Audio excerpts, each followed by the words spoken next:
Okay, so far we've talked about the origins of money, the properties of money, how money kind of evolves and comes about. And now let's talk about today how we would try to measure it or measure the supply of money in our economy, in our country, and so forth. Okay? So now, by now you've probably gotten used to the fact that economists are pretty, boring when we name things. And the same is true here. So, the measures we use, the first one we call M1, the second one we call M2.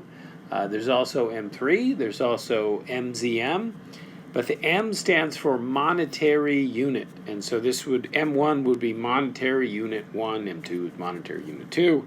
Now there's a bunch of other measures of money, but M1 and M2 are the two that are used most often and talked about, and the Fed discusses them as well.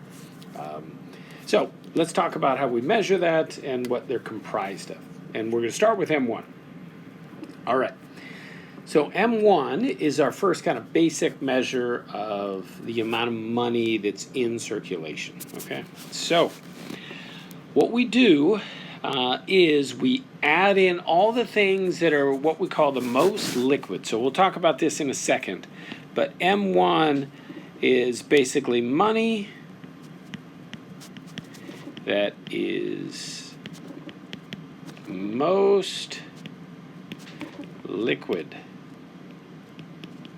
Again, we'll talk about liquid in a second, but this means basically as close as you can get to cash. That is, I can spend it right away. That's what we basically mean by liquid. Okay, so the first piece is all the currency. So paper bills, coins. Coins are a small fraction of it. Most of it's paper bills and so forth. But this is currency in circulation. So the money in your wallet, the money that's circulating around in our economy. That's the first piece, okay? The second piece is what we call demand deposits. Now, this is an old-timey word for just checking accounts, right? So demand deposits is checking accounts. That is money that's in your checking account. You can basically request it, you can write a check on it, and basically use it right away, right?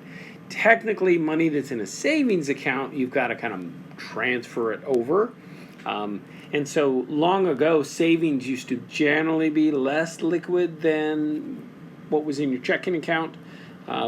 But given that you can basically use a check almost like you can cash, we kind of include it here in M1. So demand deposits is basically checking accounts. Checking accounts generally don't have, you don't earn interest on money in your checking account. Okay. Now, here's the part where there's actually been a little bit of a change. So, and I kind of hinted at this about 30 seconds ago. It used to be the case that savings accounts were much less liquid than checking accounts because long ago, if you wanted to use money in your savings account, you had to transfer it first from your savings into your checking, and then you could write a check. And long ago, before electronic banking, that was difficult to do. You had to go to the bank. The bank was only open from like 11 to 2. This is why you get the expression banker's hours. It used to be banks that just did lousy hours that were not convenient for anyone.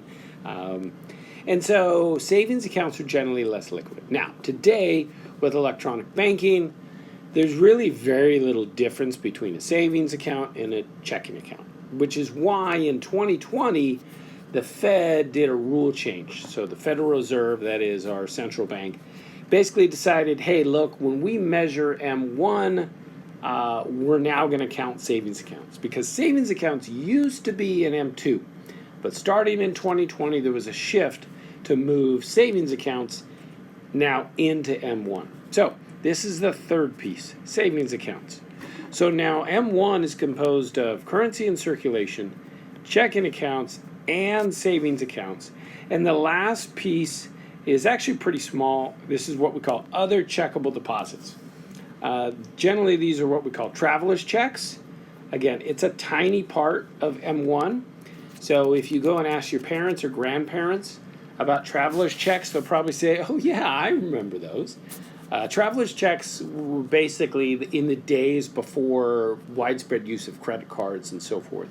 So if you traveled and you brought your checkbook, a lot of establishments or stores wouldn't accept your check because they had no idea if it was legitimate or not, right? So if you're traveling to California and you've got a check from, the Bank of Lakeland, people in California have no idea if that's a fraudulent check or if that's a good check, right? And if any of you have seen the Leonardo DiCaprio movie, Catch Me If You Can, that's all about like check and bank fraud. And long ago, it was really easy to forge and make fraudulent checks. I wouldn't say real easy. It was easier than it is today. And so traveler's checks was basically the solution to this. Traveler's checks were widely accepted and people would generally use them when they traveled in lieu of holding cash, right? But now with electronic banking, with credit cards and stuff like that, no one really uses traveler's checks anymore. So ask your parents or grandparents about traveler's checks and they might remember them. But technically those count as other checkable deposits, and that is the fourth piece of M1. So M1, we can kind of express this as an equation. M1 is equal to currency plus checking accounts, plus savings, plus other, basically checking accounts.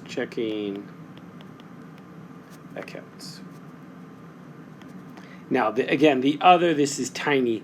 So primarily what makes up most of M1 is all the cash floating around, your checking accounts and your savings accounts, okay? All right, so that brings us to M2. M2 is meant to be assets that are a little less liquid, that is, a little harder to convert to cash than M1. So now, again, before 2020, savings used to be part of M2. Now that has changed. Savings was moved from M2 to M1. Now, but this change actually didn't really change the amount that's in M2 because the way we measure M2 is first we include M1. So M2 is made up of all the stuff in the M1 plus we add two more things, right? So if we were to write this as an equation, we would say M2 is equal to M1 plus, and the next thing we add in is what we call CDs. Now, we don't mean the old music playable CDs. That's not what we're talking about. CDs stands for Certificates of Deposit. This is just another way to save money at a bank. But it's kind of a little more permanent, I should say, than a savings account. What you do with a CD, if you quote-unquote buy a CD at a bank, you say, you give them $1,000 you want to save, and you promise not to touch that $1,000 for, say, 6 months or 9 months or a year or something like that. And then in exchange, the bank will give you a better interest rate, right? So a CD is just a way to save,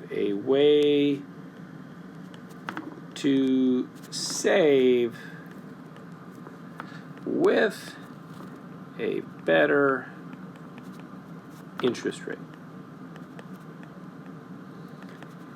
Now, we only count what we call small denomination CDs. So that is CDs that are less than $100,000 in value, right? So sometimes large companies might have money or cash that they want to earn interest, and they're not doing anything with the money. So again, they're not really using it. It's just kind of as a savings vehicle. And those are the large denomination ones. So we don't count those. We just count the small ones that people like you and I might have at a bank. So that's what a CD is, a certificate of deposit. All right, the last piece, so that's certificates of deposits. The last piece, what we call money market mutual funds, and we abbreviate this with, and maybe I'll just put it over here. Let's erase that. Let's get rid of that, and let's put it over here. So, money market mutual funds, we abbreviate this with M, a lot of M's, and F, MMF, okay? So, money market mutual funds. So then our equation now is going to be plus MMF M, M, F. Okay, so this is the equation for M2. We start with M1, we add in CDs, and then we add in money market mutual funds, okay? All right, so what are money market mutual funds? Again, it's just another way to save money. It's a type of savings account,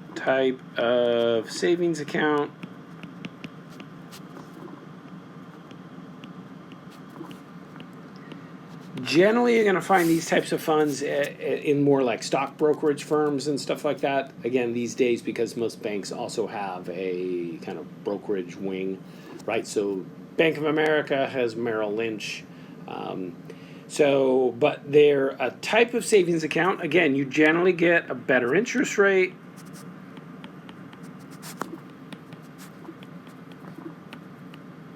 Okay. And what they do is they take the money and they invest it in very short-term bonds. Usually this is 1 month, 2 month, 3 month treasury bonds, U.S. bonds. So this is basically U.S. government debt, which hopefully is still good in a while. But that's the idea. So it's basically invested in very short-term, very safe assets that are generally going to give you a better interest rate. Okay. So M1, which we just talked about, is all the cash in the economy that is most liquid, that you could basically use to buy something now, right? So cash, checking, savings, you can walk into somewhere and basically use that immediately. M2 is you add in M1, you count M1, but then you add in those other types of money that are a little less liquid, right? So if I want to use money that's in my CD, I've got to go to the bank and I've got to quote unquote like break or end my CD and then move that money into a checking or savings account, right? Same thing with money market mutual fund. I've got to transfer that money into a savings to checking account or checking account before I use it, right? So M2 is meant to be a little less liquid. Okay, that's the idea. All right. Now, so if we think about this today, and actually this data is as of, say, a month ago or so, because again, the data is always a little bit delayed. But today in the U.S., M1 is 19.5 trillion. And again, M1 is currency. Again, plus checking, plus savings, and again, remember there's the other, we'll just say other, plus other. This is other checkable deposits, generally traveler's checks, but it's a small amount, right? So if you add that up for the U.S. economy, you get 19.5 trillion, right? Now, I should also mention these ways of measuring M1 and M2 are generally pretty standardized even for other countries, right? So over in Europe, right, they use the many, not all, but many countries in Europe are part of the monetary union. So there would be a measure of M1 and M2 for the euro, right? For Canada, because they have the Canadian dollar, there is M1 and M2 for the Canadian dollar, right? So these are pretty standard ways that we measure money in circulation for each type of money, okay? But this is for the U.S. This is for the U.S. dollar. Basically, 19.5 trillion is currently in circulation, as for M1. All right, M2. Now notice this part here is M1. Remember, M2 includes M1, and then we add on this little piece right here that gets added. Remember, this is the CDs. Again, the small CDs, plus the money market mutual funds. M, a lot of M's, F. Okay. So when you add in the CDs and money market mutual funds, you get up to 22.8 trillion. Okay. So that's the amount of money that's floating around in our economy, and that's how we measure it. Okay. Now, okay, seems straightforward. This is how we measure the amount of cash that's in our economy or money that's in our economy. However, there are some issues, right? There's always, whenever you try to measure something, there's always some error and some difficulties in trying to measure it, right? We talked about this back with GDP. We do this imperfectly. And it's the same issue here with our measurement of money, okay? All right. So what are some of the issues, or what we call ambiguities, with trying to measure M1 and M2? Well, one of the issues that especially the US dollar has is that most currency, right? So currency is one of the first parts of M1. Most currency does not circulate inside the US. Yeah, you heard that right. It seems weird. But most currency, a little over 50%, circulates internationally. And you might ask, why? Well, again, the dollar is the most trusted currency in the world. So it's actually used for a lot of international transactions. For example, all oil is bought and sold using dollars, using US dollars, okay? So, and that's a lot of oil, right? So all oil throughout the world is bought and sold in US dollars, right? There are actually a number of countries that have terrible monetary policy and terrible central banks, and they know it. And so they do what's called dollarize. That is, they basically say, look, we're going to use the US dollar as our currency, or we're going to peg our currency to the US dollar. So many countries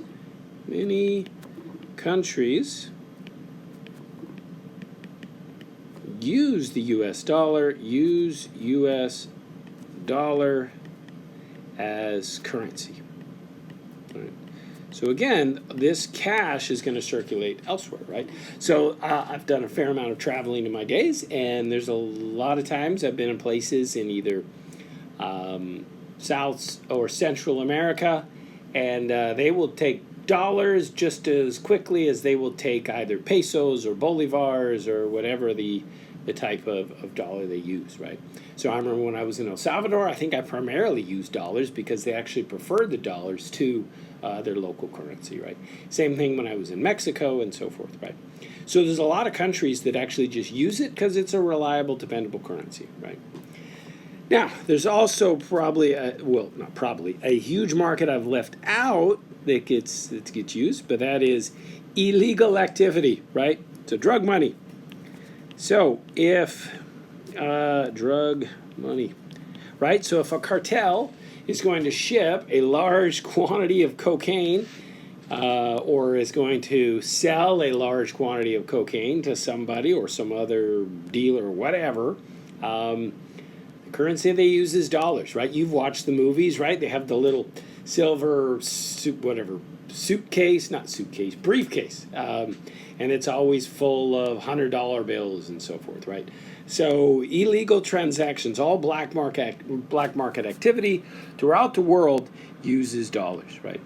So that's why so much of our currency is not actually in the U.S. It's being used internationally for all these different transactions, okay? So that's the first issue. And this issue is primarily unique to the U.S. dollar that makes it difficult to get a really accurate assessment of how much money is here in the United States. The second reason is that, we're all culprits or guilty of this, we now are using electronic payment methods more and more, right? So I bet some of you use Apple Pay or Samsung Pay or Google Pay, or you use Venmo or Zelle or Zelly or whatever it's called, right? All these different electronic payment methods, or heck, maybe you're using Bitcoin, right? All of these things are starting to replace cash and make it difficult to really keep track of how much money is being used for transactions in the United States, right? So again, this is Venmo, Apple Pay, Samsung Pay, right? Again, not a ton of things are sold in Bitcoin, but Bitcoin is used quite a bit now, especially for gambling websites and so forth.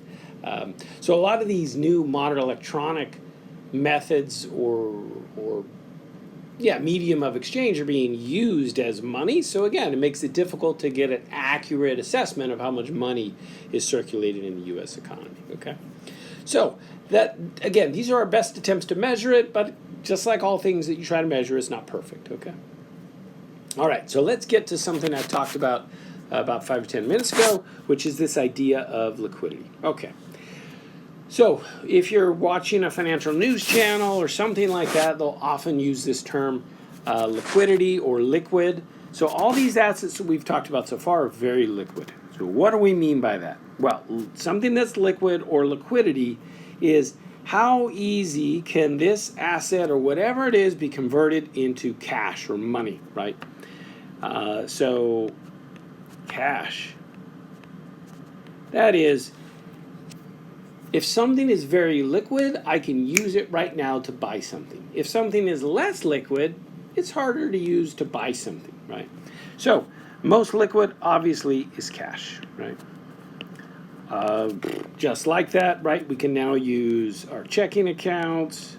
Checking accounts are just like cash. These are things we can use to buy stuff right away. So that's what we mean. It's most liquid, right? But what about a house? Right? Can you walk into a grocery store and say, "Hey, look, I want to buy some of those groceries, and I'm gonna give you a part of my house for it."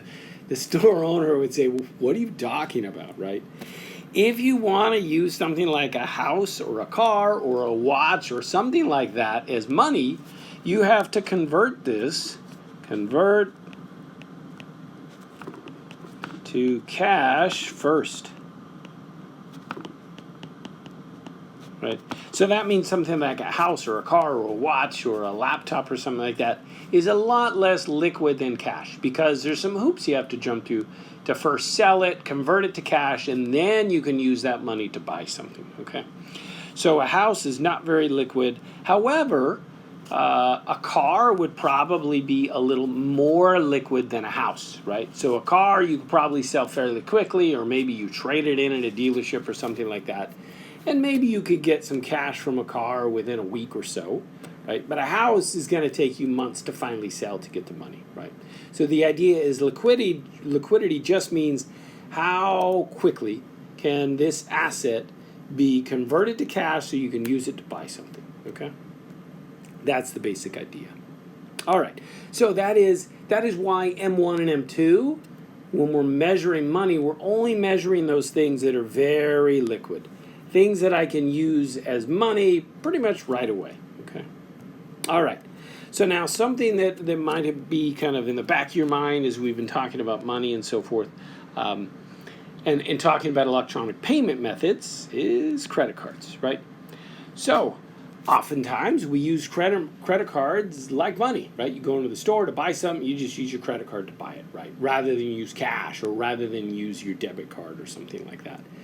So given that you're using a credit card like money, does that mean credit cards count as money? And the answer is no, right? Credit cards are a way of keeping track of debt, right? So money is an asset, whereas the debt on a credit card is a liability, right? Credit cards are not an asset like money, right? It's a liability, okay? So we do not count credit card balances in our measurements of money. Credit cards are debt, right? I can't use my credit card debt as an asset. That doesn't make any sense, right? No one is going to buy my credit card debt, right? But if I have money, people would be interested in that, right? I can use that money to buy things. I can't buy something with the debt on my credit card, right? I can be like, hey, give you $1,000 in debt to buy this bicycle. It's not the way it works, right? So credit cards are debt, not money. So they are not. So credit cards are not counted in any measures of money. Credit cards are simply a way of keeping track of debt. Okay, so that's it in terms of our measurement of money and so forth before we dive into banking.